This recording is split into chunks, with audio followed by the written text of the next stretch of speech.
தமிழ்நாடு மின் ஊழியர் மத்திய அமைப்பு வருகின்ற 9/7/2024 அன்று அனைத்து வட்ட மேற்பார்வை பொறியாளர் அலுவலகம் முன்பு நீண்ட நாட்களாக தீர்க்கப்படாத கோரிக்கையை தீர்க்க வலியுறுத்தி காத்திருக்கும் போராட்டத்தை நடத்த தீர்மானிக்கப்பட்டு அதன் அடிப்படையில் தயாரிப்பு பணிகள் இன்றைக்கு மாநிலம் முழுவதும் உற்சாகமாக செய்து வருகின்றன. மின்சார வாரியத்தில் இன்றைக்கு அடிமட்ட பதவிகள் என்று சொல்லக்கூடிய ஆரம்பகட்ட பதவிகள் 23,000க்கும் மேற்பட்டு காலி பணியிடங்களாக இருக்குது.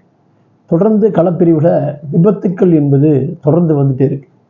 ஒப்பந்த தொழிலாளியிலிருந்து மின்பாதை ஆய்வாளர் வரை அனுதினமும் ஏதாவது ஒரு மூலையில் விபத்துக்குள்ளாகின்ற நடவடிக்கை என்பது இருக்குது. கடந்த 2 ஆண்டுகளில் மட்டும் தோராயமாக எடுத்து பார்த்தால் கிட்டத்தட்ட 67 பேர் இறந்து போயிருக்கிறாங்க.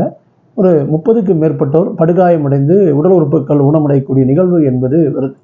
மின்சாரம் என்பது சேவைத்துறை. இந்த சேவைத்துறையை மக்களுக்கு சேவை செய்யக்கூடிய துறையை பயன்படுத்துகின்ற பொழுது காலி பணியிடங்களை நிரப்புதல் என்ற விஷயத்தில் மாநில அரசு கவனம் செலுத்த மறுக்குது. ஆட்சி பொறுப்பேற்று 3 ஆண்டுகள் ஆகியும் கூட மின்வாரியத்தில் இருக்கக்கூடிய காலி பணியிடங்களை நிரப்புவதற்கு குறைந்தபட்சமாக ஒரு 10,000 பேர் எடுப்பதற்கு ஏற்கனவே முந்தைய ஆட்சியாளர்களால் அனுமதிக்கப்பட்டிருந்த அந்த பணியிடங்களை நிரப்புவதற்கு கூட இந்த ஆட்சியாளர்களுக்கு மனம் இல்லை. அதற்கு மாறாக அவங்க என்ன செய்கிறான்னு கேட்டிங்கன்னா, ஒரு 500 அப்ரண்டிஸ்களை எடுக்கலாங்கிற மனநிலைக்கு அவங்க வர்றாங்க. அது பார்த்திங்கன்னா மத்திய அரசினுடைய திறன் மேம்பாடு மற்றும் தொழில் முனைவோர் அமைச்சகம் 5 லட்சம் பேரை இந்த ஆண்டு அப்ரண்டிஸ்களாக அனைத்து துறைகளிலும் பயன்படுத்த வேண்டும் என்று முடிவெடுத்திருக்காங்க. அதை அமலாக்கின்ற விதமாக மாநில அரசு சட்டமன்றத்தில் 500 பேரை நாங்கள் எடுப்போம் அப்படின்னு சொன்னதை உடனடியாக அமலாகி இப்போ அதுக்கான நடவடிக்கை என்பது கீழே வரைக்கும் வந்தாச்சு. இந்த 500 பேர் எடுக்கிறதுல மாநில அரசுக்கு செலவு என்னென்னு பார்த்தோம்னு சொன்னால் 8,000 ரூபா அவங்களுக்கு ஸ்டைஃபன் கொடுக்கணும் டிப்ளமோ ஹோல்டர்ஸ்க்கு, 4,000 ரூபா தமிழக மின்சார வாரியமும் 4,000 ரூபா மத்திய அரசும் கொடுக்குது. ஸோ அந்த காசை வைத்துக்கொண்டு இவர்களுக்கு சம்பளமாக ஸ்டைஃபண்டாக வழங்கி இன்றைக்கி ஓராண்டு காலம் அவர்களிடத்தில் பணியை வாங்குவது என்று போயிருக்காங்க. அப்ரண்டிஸ் பணியாளர்களுக்கு பயிற்சி கொடுக்கணுமா கொடுக்கணும், அதில் எந்த மாற்று கருத்தும் கிடையாது. ஆனால் மின்சார வாரியத்தினுடைய நிரந்தரத்தன்மை வாய்ந்த பணிகளில் நிரந்தர தொழிலாளர்கள் வேலை செய்யக்கூடிய இடங்களில் அவர்கள் ஓய்வெறக்கூடிய இந்த சூழலில் நிரந்தர பணியாளர்களை எடுக்கின்ற பொழுது தான் இந்த டெக்னிக்கலான பல விஷயங்களை அவர்களுக்கு கற்றுக் கொடுக்கின்ற பொழுது அடுத்த ஆண்டில் ஓய்வு பெறுகின்ற தொழிலாளர்கள், இந்த புதிதாக வந்த தொழிலாளர்கள் அந்த பணியை கற்றுணர்ந்து பணி செய்வதற்கு எளிதாக இருக்கும். இதை வலியுறுத்தான் காலி பணியிடம் நிரப்பணும்னு சொல்கிறோம். அப்படி நிரப்புகின்ற பொழுது மின்சார வாரியத்தில் பல ஆண்டுகளாக பணிபுரிந்து வருகின்ற ஒப்பந்த ஊழியர்களை அடையாளம் கண்டு நிரந்தரப்படுத்தணும். சமீபத்தில் போட்ட வாரிய உத்தரவு அவங்கள தேவைக்கேற்ப என்ற முறையில் கூடி அல்லது கேட்டூவில் 750 ரூபா கொடுக்குறேன் ஜிஎஸ்டியோட அப்படிங்கிற அறிவிப்புகள்லாம் வாரியம் வெளியிட்டிருக்கு. அந்த முறையில் வாரியம் அப்படிலாம் போக வேண்டிய அவசியம் இல்லை. தினக்கூலியை நேரடியாகவே பிரிவு அலுவலர் மூலமாக வழங்குவதற்கான ஏற்பாடு செஞ்சால் தொடர்ந்து கிட்டத்தட்ட ஒரு 40 வயதை கடந்தவர்கள் என்ற முறையில் ஒரு 5,000க்கும் மேற்பட்ட தொழிலாளிகள் இருப்பாங்க. ஸோ அவங்கள இதில் நிரந்தரப்படுத்தினா ஒரு வாய்ப்பு என்பது இருக்குது. அதே போல் 15,000 கேங்மேன் எடுத்தாங்க. அதில் 9,613 தான் நிரந்தரப்படுத்தப்பட்டார். மீதி வேக்கண்ட் என்பது இருக்குது. அதுலேயும் ஒப்பந்த தொழிலாளியும் இருக்கிறான், இதர தேர்வான தொழிலாளியும் இருக்கிறான். ஸோ அதுலேயும் இந்த விடுபட்ட கேங்மேனை எடுக்கலாம். 2,900 ஐடி படித்தவர்களையும் இன்றைக்கி எடுக்கலாம். ஸோ இதெல்லாம் ஆரம்பகட்ட பணியிடங்களாக எடுக்கலாம். ஏற்கனவே தேர்வான கேங்மேன் தொழிலாளி அவங்களுக்கு விருப்பம் இருக்கக்கூடிய உள்முக தேர்வில் அவங்களுக்கு டெக்னிக்கல் அசிஸ்டண்டாக, ஏஇயாக அல்லது பட்டதாரிகளுக்கு இளநிலை உதவியாளராக போன்ற பதவிகளை கொடுப்பதன் மூலம் வாரியத்துக்கு பெரிய செலவு வராது. ஸோ அந்த வேலையும் எளிதாக்க முடியும். அதே போல் ஒரு குரூஷியல் டேட்டு என்று சொல்லி இன்டர்னலுக்காக 7/6/22 என்ற ஒரு தேதியை வச்சுருக்காங்க. அது தப்பான விஷயம். வாரியத்தில் என்றைக்கு வந்தாலும் அவர்கள் தகுதிக்கேற்ப வேலை என்ற முறையில் உள்முக தேர்வுக்கான காலங்காலமாக இருந்து வந்த நடைமுறையை இன்றைக்கு அது மீறி ஒரு உத்தரவு பிறப்பிச்சிருக்காங்க. இப்போ என்னென்னு கேட்டிங்கன்னா, மின்சார வாரியம் நஷ்டத்தில் இயங்குகிறது என்ற காரணத்தை சொல்லி நிதித்துறையினுடைய செயல்பாட்டுக்கு போய் அனுமதி வாங்கி அப்புறம்தான் இது அமலாக்க வேண்டும் என்ற ஒரு செக்கு வச்சதனுடைய விளைவு இப்போ மின்சார வாரியத்தில் என்ன வேலை செஞ்சாலுமே தமிழக அரசினுடைய நிதித்துறைக்கும் எரிசக்தி துறையிலையும் போய் அனுமதி வாங்கினா தான் அது சொல்ல முடியும். அது ஊழியர்களுடைய நலன் பிரச்சனை, பொருளாதார பிரச்சனையாகட்டும் சரி, ரெக்ரூட்மெண்ட் பிரச்சனையாகட்டும் சரி, நிதி சம்பந்தப்பட்ட எதாக இருந்தாலும் அவங்க போகணும். அதுக்கு ஒரே தீர்வு என்ன? இப்போ இந்த அரசு மின்சார வாரிய தலைமையும் நிர்வாகம் என்ன யோசிக்குதுன்னு சொன்னால் ரீடிப்ளாய்மெண்ட் என்ற புதிய வார்த்தையை கண்டுபிடிக்கிறாங்க, டிஸ்கமி என்ற புதிய வார்த்தையை கண்டுபிடிக்கிறாங்க. பதவிகளை காலி பண்ணக்கூடிய ஏற்பாடாக இருக்குது. ஒரு இடத்துல குவியலாக இருக்கிறாங்க அப்படின்னு இவங்க நினைக்கிறாங்க. ஆனால் அங்கே இருக்கக்கூடிய ஒரு ஜஸ்டிஃபிகேஷனோட கிரியேட் பண்ண போஸ்ட்டுகளை தன்னிச்சையாக ஒரு உத்தரவின் மூலம் ரத்து பண்ணக்கூடிய நடவடிக்கையாக மாறுது. மின்சார வாரியம் இன்றைக்கு ஒரு கம்பெனியாக இருந்தது, இன்னைக்கு 4-5 கம்பெனிகளாக துண்டாடிட்டாங்க. தனித்தனி ஐஏஎஸ் வர்றாங்க. அவங்க என்ன பண்ண போகிறாங்கன்னு தெரியல. அவங்களுடைய மைண்ட் செட்டு பூராமல் இதை தனியார் மயப்படுத்தணுங்கிற நடவடிக்கையில் தான் இருக்குது. அதை புரிந்து கொள்ளக்கூடாத தமிழக அரசு இன்னைக்கு ஜியோ 6-7 மூலமாக டான்ஜெட்கோவை மறுபடியும் 3 கம்பெனியாக உடைச்சு தெர்மலுக்கு தனியாக, பசுமை மின்சாரம் என்ற முறையில் தனியாக, விநியோகம் என்ற முறையில் தனியாக டான்ஜெட்கோ உடைச்சிட்டாங்க. ஏற்கனவே இருக்கிற டிரான்ஸ்கோ 4 கம்பெனி, இந்த 4 கம்பெனிகளும் டிஎன்இபி லிமிடெட் கம்பெனி கீழே வரும் என்ற விஷயத்தையும் சொல்லி அதற்கான கடனை கூடுதலாக பெறுவதற்கான நடவடிக்கையும் என்பது இந்த அரசு எடுத்து வருகிறது.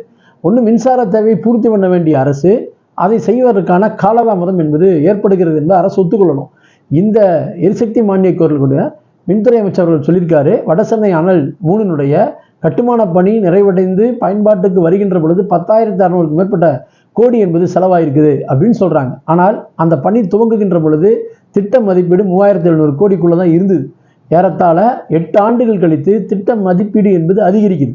அப்படி அதிகரிச்சுன்னு சொன்னால் அங்கே உற்பத்தி ஆகக்கூடிய மின்சாரத்தினுடைய விலை என்பது அதிகரிக்கும். ஆனால் அரசு என்ன நினைக்குது, அங்கே ஒரு தொழிலாளி கூட நிரந்தர தொழிலாளி இருக்கக்கூடாது, எல்லாமே கான்ட்ராக்ட் தொழிலாளியாக, அவுட் சோர்சிங் தொழிலாளியாக போகணும் பொழுது அதை லாபத்தை நோக்கி கொண்டு செல்ல முடியும் என்று அரசு நம்புகிறது. அது உண்மையிலே தப்பு. ஏன்னு சொன்னால் இதே தமிழக அரசு 950 அரசாணை வெளியிடப்பட்டிருக்குது. அந்த அரசாணையில் தெளிவாக சொல்லியிருக்குது, இது எல்லாம் இந்த இடங்களில் எல்லாம் ஒப்பந்த தொழிலாளியை பயன்படுத்தக்கூடாது என்று அரசு ஆணை பிறப்பித்திருக்கிறது. தமிழக அரசே தன்னுடைய அரசு ஆணை, இன்னும் சொல்லப்போனால் இந்த அரசாணை போட்டது திமுக அரசு தான். திமுக அரசே அந்த அரசாணையை மீறி இன்னைக்கு கான்ட்ராக்ட் முறைக்கு செல்வது என்பது மிகவும் மோசமான நிலைக்கு கொண்டு செல்லும் என்ற முறையில் தான் அந்த உத்தரவுகளை எல்லாம் ரத்து செய்யுது.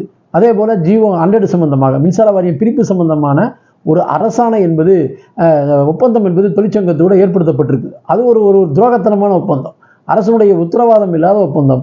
ஆகவே மின்சார வாரியத்தில் பணியாற்றிய பணியாளர்களுக்கும் ஓய்வெற்ற பணியாளர்களுக்கும் நாளை ஓய்வு பெறுகின்ற பணியாளர்களுக்கும் சமூக பாதுகாப்பு என்ற ஓய்வூதியத்தை உறுதிப்படுத்துவதற்கான நடவடிக்கை அதில் இல்லை என்ற முறையில் மற்ற மாநிலங்கள் உள்ளது போல அந்த ஒப்பந்த சரத்துக்களை சேர்த்து மறு ஒப்பந்தம் காண வேண்டும் என்ற முறையில் அந்த கோரிக்கை வைக்கிறோம். அதுக்கடுத்து முக்கியமான கோரிக்கை என்னன்னு பார்த்தீங்கன்னா, கணக்கீட்டு பிரிவு ஊழியர்கள். இன்றைக்கி தொழில்நுட்பம் வருது, கரெக்ட், வரவேற்க வேண்டிய விஷயம். நீங்கள் அப்படி தொழில்நுட்பம் வரும்பொழுது மொபைல் ஆப்பில் ரீடிங் எடுக்க சொல்கிறாங்க. நாங்கள் மொபைல் வாங்கி கொடுங்கன்னு சொல்கிறோம். என்னோட சொந்த மொபைல், நான் ஒரு 16 GB வச்சுருப்பேன், நான் 32 GB வச்சுருப்பேன், அது என்னோட தேவைக்காக வச்சுருக்கிறேன். இந்த மொபைலில் ரீடிங் எடுத்து நிர்பந்திப்பதும் அதன் மூலம் ரீடிங் எடுத்துட்டு என்ன ஆகுதுன்னு கேட்டிங்கன்னா, 1 அவங்களுக்கு டேட்டா பத்துறதில்லை, 2 ஸ்டோரேஜ் பத்துறதில்லை, 3வது செல்ஃபோன் ஹீட் ஆகி வெடிக்குது. நம்ம தொழிலாளி சாதாரணமாக 15,000 20,000 வாங்கிருக்கக்கூடிய மொபைலாக இருக்கும். அப்போ நீங்கள் மற்ற மாநிலங்களில் இருக்குதுன்னு சொல்கிறாங்க. அப்போ மற்ற மாநிலங்கள் இருப்பது கூட இது கணக்கீடு செய்வதற்கான சாஃப்ட்வேரை மட்டும் அதில் பயன்படுத்தி அப்படி கொடுத்தவங்கன்னு சொன்னால், இப்போ உதாரணத்துக்கு மகாராஷ்டிராவில் இருக்குதுன்னு சொல்கிறாங்க, 22,000 23,000 வருது. ஸோ பைலட் ஸ்டடிக்கு நீங்கள் அப்படியெல்லாம் கொடுத்து அந்த ஆப் மூலமாக எடுக்கிற சொன்னால் அது கரெக்ட். இது எதுவுமே செய்யாமல் வெறும் ப்ளூடூத்தை மட்டும் ஆயிரக்கணக்கான ப்ளூடூத் கனெக்டரில் வாங்கி கொடுத்து இதன் மூலம் ரீடிங் எடுக்க சொல்லுவது என்பது மிகப்பெரிய எந்த விதத்திலும் ஏற்றுக்கொள்ள முடியாத ஒரு நடவடிக்கை என்பது. வாரிய தலைவரோ அல்லது இணை மேலாண்மை இயக்குனரோ 2-3 தடவை சந்தித்து நாங்கள் பேசுனதுக்கு அப்புறம் கூட இதில் சரியாக உத்தரவு பிறப்பிக்காமல் ஒரு மாதிரியான பேச்சுக்களை பேசுவது என்பதும் வாரியத்துக்கு அழகில்லை. ஏன்னு சொன்னால், உங்கள் மொபைல் எடுக்கலாம், உங்கள்கிட்ட இல்லைனா உன் மனைவிட்டு இருக்கிற மொபைல் எடுத்துகிட்டு வா, உன் பிள்ளைகிட்ட இருக்கிற மொபைல் எடுத்துகிட்டு வா என்று சொல்லி ரீடிங் எடுப்பதற்காக பேசுவதாக தொழிலாளி மத்தியிலிருந்து ஒரு கோப கனல் என்பது எழுந்திருக்குது. இதுதான் இன்றைக்கி இருக்கக்கூடிய மிக பிரதான பிரச்சனையாக இருக்குது. மொபைல் ஆப் மூலமாகவோ அல்லது சேஃப்டி ஆப் மூலமோ ஃபீல்டு ஆப் மூலமோ எல்லா பிரச்சனையும் தீர்க்க முடியும்னு நினைக்கிறாங்க. இது அப்படி அல்ல. மின்சார வாரியத்துக்கு வருகின்றது சாதாரண தொழிலாளி, சாதாரண படிப்பறிவு இல்லாத தொழிலாளி தான் இன்றைக்கி அந்த குடியெடுப்பதிலும் கம்பம் நடுவதிலையும் கேபிள் பள்ளம் தோண்டுவதிலையும் வேலை செய்கிற தொழிலாளி. இவன் மொபைல் வச்சுருப்பான், டச் ஸ்க்ரீன் மொபைல் வச்சுருப்பான். அவன் எதுக்காக வச்சுருக்கான்? அவன் தெரிஞ்சாமல 10ஆம் கிளாஸ் பாஸ் பண்ணங்காட்டிக்கு அந்த ஒப்பந்த தொழிலாளிலிருந்து அசரா போட்டு கொடுத்தாங்க. கடப்பாறையும் கம்பியும் பிடித்த கைகள் கணனியை பிடிக்கின்ற பொழுது, டச் ஸ்க்ரீனை பிடிக்கின்ற பொழுது அவ்வளோ டெக்னாலஜி அவன் படிக்கிறது இல்லை. வாட்ஸ்அப் வந்தது, ஃபார்வர்ட் மெசேஜ் போடுவான், அவ்வளோதான் அவனுக்கு தெரியும். அவனை கொண்டு போய் இந்த தொழில்நுட்பத்தில் செஞ்சே ஆகணும் நிர்பந்தப்படுத்துவது என்பது எந்த விதத்திலையும் அது பொருத்தமாக இருக்காது. அதுக்கு தனியாக சாஃப்ட்வேர் வாங்கி கொடுங்க, அது தனியாக மொபைல் வாங்கி கொடுங்க அல்லது டேப் வாங்கி கொடுங்க. ஒரு 12,000 18,000க்குள்ளே ஒட்டுமொத்தமாக வாங்கினோம்னு சொன்னால் நம்மளுக்கு அந்த ரேட்டு தான் என்பது வரும். அதே மாதிரி நெட்டு வசதிக்கான, டேட்டா வசதிக்கான, நெட்டுக்கான ஒர்க்குக்கான சிம் கார்டு உள்ளிட்ட வசதிகளையும் செய்து கொடுங்க. இதுக்கு மேலே பயன்படுத்தினா தொழிலாளி கட்டணும்னு சொல்லுங்கள். எந்தவித ஏற்பாடும் இல்லாமல் நீங்கள் ரீடிங் எடுங்க என்று சொல்லுவது அது எந்த விதத்திலையும் பொருத்தமாக இல்லை. இதில் பல முறை பேசியும் தீர்வு எட்டப்படாதனால தான் நாங்கள் இந்த இயக்கத்துக்கு செல்வது என்ற முறையில் முடிவு பண்ணுறோம். இதை விட கொடுமை என்ன கேட்டிங்கன்னா, இன்றைக்கி போக்குவரத்து தொழிலாளி மாதிரி மின்சாரத்துறை ஆக்கிறதுக்கான முயற்சி. ஒரு காலத்தில் ஓய்வு பெற்றுகின்ற பொழுது ஓய்வு பெறும் நாள் அன்றைக்கே காசோலை கொடுத்தாங்க. இப்போ ஓய்வு பெற்று கிட்டத்தட்ட இப்போ 1 மாதம் 2 மாதம் 3 மாதம் காத்து கிடக்க வேண்டியதாக இருக்குது காசு வாங்குறதுக்கு. நம்ம அப்படின்னு சொன்னால் மின்சார வாரியத்தில் பணியாற்றிய இறந்து போன தொழிலாளி அவனுடைய குடும்பத்துக்கு காசு வாங்குறதுக்குள்ள பத்தடுக்கு மாளிகையில் இருக்கக்கூடிய அதிகாரிகள் என்ன நினைக்கிறாங்கன்னே தெரியல. ஆகவே இதில் எல்லாம் கவனம் செலுத்தி செய்ய வேண்டும் என்று பலமுறை பேசியும் கூட இப்போ கூடி பார்த்தீங்கன்னு சொன்னால் 31/3/2024 ஓய்வு பெற்றவர்களுக்கு இன்னும் அந்த ஓய்வு கால சலுகைகள் சேரவில்லை என்பது கவலை அளிக்கிறது. சென்ட்ரலைஸ்டு பேமெண்ட் என்ற முறையில் என்ன வேணால் கொண்டு வாங்க, எந்த தொழில்நுட்பத்திலாம் கொண்டு வாங்க. ஆனால் அந்த தொழில்நுட்பங்களை முழுவதும் அதை அமலாக்கின்ற அதிகாரிகள் முதல்ல கற்றுணர்ந்து அவர்களுக்கான இன்ஃப்ராஸ்ட்ரக்சரை உருவாக்கிட்டு அடுத்த கீழ் லெவலுக்கு கொண்டு போகணும். இப்போ கீழே என்ன பிரச்சனை? இது அட்மின் பார்க்குறதா அக்கௌண்ட்ஸ் பார்க்குறதா அப்படிங்கிற பிரச்சனை. இது யார் பார்க்கணும்னு முடிவெடுக்கணும். என்ன சொல்கிறாங்க, நாங்கள் வீடியோ கான்ஃபரன்ஸில் கிளாஸ் எடுத்துட்டாங்கிறாங்க. யாருக்கு புரிய போகுது? ஒரு எழுத்துப்பூர்வமான பேப்பரை கொடுப்பதற்கு தொழிற்சங்கம் போராடி இப்போ அந்த பேப்பரை கொடுக்குறாங்க. ஸ்டெப் 1 ஸ்டெப் 2 இப்படி வரும், போடு, தனி டாக்கெட்டை கிரியேட் பண்ணு என்று சொல்வதற்கு கூட வாரிய நிர்வாகத்தில் போதிய அளவில் கணக்கு பிரிவில் அதற்கான ஆட்கள் இல்லை என்பது கஷ்டம். இப்போ போய் நாங்கள் கேட்கும்போது ஒரே துணைநிதி கட்டுப்பாடு நான் ஒருத்தனை தான் பார்க்குறேங்கிறார். அங்கே ஒரு 4-5 பேர் தேவைப்படுதுன்னு சொன்னால் அதற்கான அலாட்மெண்ட் கொடுத்து அதை செய்வதற்கான ஏற்பாடுகளை செஞ்சால் தான் தொழிலாளிக்கு உரிய நேரத்தில் அந்த பணப்பயன்கள் கிடைக்கும். இல்லை என்றால் இதற்கான மத்தியில் அச்சம் என்பது ஏற்படுது என்ற விஷயத்தில் அதை சீரமைக்கணும் அப்படிங்கிற விஷயத்த. அதே மாதிரி பகுதி நேர தொழிலாளி ஒரு 1500 பேருக்கான பர்டிகுலர்ஸ் கேட்குறாங்க. ஒரு 473 பேருக்கு ஆர்டர் போடுறாங்க. மீதி இருக்கிற 1033 பேருக்கு ஆர்டர் போட மாட்டேங்கிறாங்க. ஏன் போடுற மாட்டேங்கிறாங்கன்னா அதில் ரிமார்க்ஸ் இருக்குதுன்னு சொன்னாங்க. ரிமார்க்ஸ் அட்டன் பண்ணி கொடுத்ததுக்கப்புறம் இப்போ என்ன நிலை அப்படின்னு கேட்டால் இந்த பணிகளை எல்லாம் மின்சார நிர்வாகம் தனியார் மயக்கூடன்னு சொல்லி நிதித்துறை உத்தரவு போட்டுருச்சு. ஆகவே இவங்களை எடுக்க முடியாது அப்படின்னு சொல்கிறாங்க. நீங்கள் 1000 பேருக்கு பர்டிகுலர்ஸ் கேட்டதில் எல்லாத்துக்கும் அந்த நிலை சொல்லியிருந்தால் கரெக்ட். ஒரு 400 பேரை எடுத்ததுக்கப்புறம் பாக்கி இருக்கக்கூடிய 1000 பேருக்கு இப்படி சொல்வது என்பது எந்த விதத்திலையும் பொருத்தமில்லை என்று சொல்லி 5 ஆண்டுகளாக போராடிட்டு இருக்கிறோம். இன்னைக்கு வரைக்கும் மின்சார வாரிய நிர்வாகம் அதில் கவனம் செலுத்தலை. ஏற்கனவே இருக்கிற பகுதி நேர தொழிலாளியெல்லாம் ரிட்டையர்ட் ஆகி 60 வயசை கடந்து பணி ஓய்வு பெறாங்க. அலுவலகத்தை சுத்தம் செய்வதற்கு கூட ஆள் கிடையாது. ஒரு அலுவலகம் ஒரு 500 ஸ்கொயர் ஃபீட் அல்லது 600 ஸ்கொயர் ஃபீட் இருக்கும். இந்த அலுவலகத்தை 50 வயசா கூட்டணும்னு சொன்னால் யார் கூட்டுவா?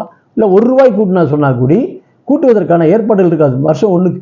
ஸோ இதெல்லாம் இருக்கக்கூடிய பிரச்சனைகளை துல்லியமாக புரிந்து கொள்ள முடியாத வாரிய நிர்வாகம், அதே போல் தமிழக அரசினுடைய நிதித்துறை, தமிழக அரசினுடைய எரிசக்தி துறை, இந்த 3ம் சேர்ந்து இன்றைக்கு மின்சார வாரியத்தை சீரழித்து தனியார் மயப்படுத்துவதற்கு வெகு வேகமாக செல்கிறது. எப்படி அப்படின்னு ஒரு கேள்வி எல்லாம் சட்டமன்றத்தில் அமைச்சர் சொல்லியிருக்காருன்னு சொல்லலாம். உண்மையிலே சொல்லப்போனால் பொதுமக்களுடைய சேவை குறைபாடு என்று ஏற்பட்டுச்சுன்னு சொன்னால் நிச்சயமாக மின்சாரத்துறை மேலே அவங்களுக்கு எரிச்சல் உண்டாகும், வெறுப்பு உண்டாகும், தனியாரை நோக்கி அவங்க ஆதரவு தருவாங்க. அதுதான் நீங்கள் கிட்டத்தட்ட 23,000 அடிமட்ட பதவிகள் காலி இருந்தும், அதே போல் மற்ற பணியிடங்களில் சேர்த்து ஒரு 62,000 பணியிடங்கள் காலி இருந்தும் 2022 குறியீட்டில் B+ இருந்தது. 2022-23 குறியீட்டில் கன்சியூமர் சேவை குறியீடு நுகர்வோர் இண்டெக்ஸ்ன்னு சொல்லுவோம், அதில் குறியீட்டில் இன்றைக்கு ஏவாக வந்திருக்குதுன்னு சொன்னால் அந்த பெருமை தமிழக அரசுக்கு அல்ல. மின்வாரியத்தில் இருக்கக்கூடிய களப்பிரிவிலை பணியாற்றுகின்ற கள தொழிலாளி தான் அந்த பெருமைக்கு சொந்தக்காரன். ஆகவே தான் அவன் இன்னும் வேலைப்பளுவை சுமந்து கொண்டு வேலை செய்வதை அவனால் முடியாது என்ற முறையில் தான் இன்னைக்கு அவன் பொங்கி எழுந்திருக்கிறான். அவனுடைய கோபத்தினுடைய வடிகாலாகத்தான் வருகின்ற ஜூலை மாதம் 9 நடக்கின்ற காத்திருக்கும் போராட்டம். நிச்சயமாக தமிழக அரசு இந்த பிரச்சனை மீது உடனடியாக நடவடிக்கை எடுத்து எங்களுக்கு நியாயமான கோரிக்கையின் மீது தீர்வு காணப்படவில்லை என்றால் தொடர் போராட்டமாக நிச்சயமாக நடக்கும். எந்த விளைவுகளை வந்தாலும் மின் ஊழியர் மத்திய அமைப்பு CIT அமைப்பு அதை சந்திக்கும் என்பதை தெரிவித்துக் கொள்கிறேன். தமிழ்நாடு மின் ஊழியர் மத்திய அமைப்புடைய அத்துணை உறுப்பினர்களும் அதே போல இந்த போராட்டத்தினுடைய நியாயமான கோரிக்கைகளை நேசிக்கின்ற மின்வாரிய பணியாளர் அனைவரும் இந்த போராட்டத்திற்கு ஆதரவு தர வேண்டும். 9ஆம் தேதி அனைத்து பகுதிகளிலுமே நம்முடைய பணிகளை புறக்கணித்து காத்து கிடப்போம். நம்முடைய கோரிக்கைகளை வெல்வதற்கான அத்துணை நடவடிக்கைகளையும் நம்முடைய தலைவர்கள், கிளைச் செயலாளர்கள், கோட்டச் செயலாளர்கள் எடுக்க வேண்டும் என அன்பான வேண்டுகோளை மின் ஊழியர் மத்திய அமைப்பினுடைய மாநில மையத்தின் சார்பாக கேட்டுக்கொள்கிறேன்.